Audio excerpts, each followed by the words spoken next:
నగరంలోని ఓ ఇంటర్నేషనల్ హోటల్లో జరిగిన మీడియా సమావేశంలో కాంగ్రెస్ ఎంపీ అభ్యర్థి జీవన్ రెడ్డి మాట్లాడారు. తాను 1,30,000 ఓట్ల మెజార్టీతో గెలుస్తానని ధీమా వ్యక్తం చేశారు. నగరంలోని బీజేపీ కార్యాలయంలో ఏర్పాటు చేసిన మీడియా సమావేశంలో పార్టీ జిల్లా అధ్యక్షుడు దినేష్ కులాచారి మాట్లాడారు. లోక్సభ ఎన్నికల్లో నిజామాబాద్ ఎంపీగా ధర్మపురి అరవింద్ గెలుపు ఖాయమన్నారు. నిజామాబాద్ పార్లమెంటు నియోజకవర్గ పరిధిలోని 7 శాసనసభ నియోజకవర్గాలలో ప్రశాంత వాతావరణం నడుమ సాఫీగా పోలింగ్ ప్రక్రియ ముగిసిన అనంతరం కట్టుదిట్టమైన భద్రత నడుమ ఎలక్ట్రానిక్ ఓటింగ్ యంత్రాలు ఈవీఎంలను ఓట్ల లెక్కింపు కేంద్రమైన డిచ్పల్లిలోని సీఎంసీ కళాశాలలో ఏర్పాటు చేసిన స్ట్రాంగ్ రూమ్లకు ఏర్పరిచారు. నిజామాబాద్ పార్లమెంటు నియోజకవర్గ పరిధిలో సగటున 71.92% పోలింగ్ నమోదయ్యిందని రిటర్నింగ్ అధికారి కలెక్టర్ రాజు గాంధీ హనుమంతు తెలిపారు.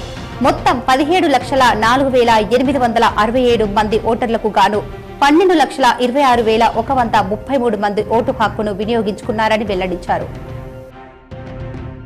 రాష్ట్రంలోని న్యాయవాదుల సంక్షేమ నిధికి 100 కోట్లు విడుదల చేస్తున్నట్లు హైకోర్టు బార్ అసోసియేషన్ ప్రతినిధులకు రాష్ట్ర ముఖ్యమంత్రి రేవంత్ రెడ్డి హామీ ఇవ్వడం పట్ల నిజామాబాద్ బార్ అసోసియేషన్ అధ్యక్షుడు మల్లెపూల జగన్మోహన్ గౌడ్ హర్షం వ్యక్తం చేస్తున్నట్లు తెలిపారు.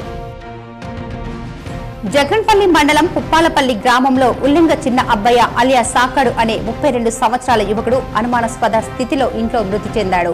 ఘటనా స్థలాన్ని పరిశీలించి కేసు నమోదు చేసి మృతదేహాన్ని జగన్పల్లి ఎస్ఐ పోస్టుమార్టం తరలించారు. సాలూరా మండలంలో ఎస్బీఐ బ్యాంకు ఏటీఎం ఎప్పుడు చూసినా బంద్ ఉంటుంది. సామాన్య ప్రజలకు చాలా ఇబ్బందికరంగా మారుతుంది. సాలూరా మండలంలో ఒకే ఏటీఎం ఉండటం వలన ప్రజలకు చాలా ఇబ్బంది నెలకొంది.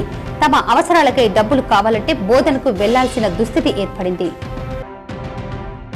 పార్లమెంటు ఎన్నికలలో బిజీగా గడిపిన తెలంగాణ రాష్ట్ర మాజీ శాసన సభాపతి బాన్సువాడ ఎమ్మెల్యే పోచారం శ్రీనివాసరెడ్డి బాన్సువాడ పట్టణంలోని ఇమ్రాన్ టీ పాయింట్ వద్ద టీ త్రాగుతూ సేద తీరారు.